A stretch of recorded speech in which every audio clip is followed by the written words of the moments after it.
अविनाश जाधव मनसे नेते आपल्या सोबत आहेत. पण त्यापूर्वी ज्या मुद्द्यावरनं ही चर्चा सुरू झाली आहे त्या संदर्भात प्रतिक्रिया आज काय आल्यात प्रेक्षकांच्या याच्यावरती आपण एक नजर टाकूया. आजचा आपला प्रश्न, आज घडीला कोणत्या राजकीय पक्षांकडे स्वतःची विचारधारा उरली असं वाटतं असं आहे.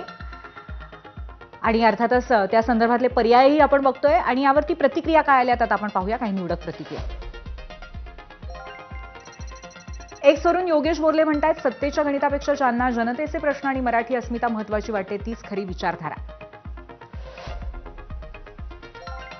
युट्यूबवरनं रोहित माने म्हणतायत, विचारधारा असणारा पक्ष सध्या काँग्रेस, पण विचारधारेशी प्रामाणिक राहणारे नेते त्या पक्षात फार कमी आहेत. युट्यूबवरती अभिजित चव्हाण म्हणतात, हे सगळे सत्तेसाठी लाचार आहेत, तर त्यांनी 10 पिढ्या बसून खातील अशी सोय करून ठेवली आहे. विचारधारा सोडा, याची तोंड दाखवायची लायकी नाही.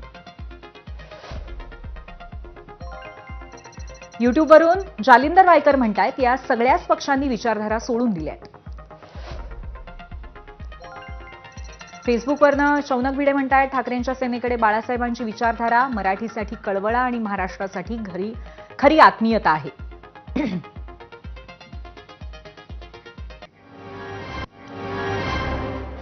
पुन्हा एकदा आपण गेस्ट सेंटरला जाऊयात आणि मगाशी चर्चा करत असताना अविनाश जाधव यांना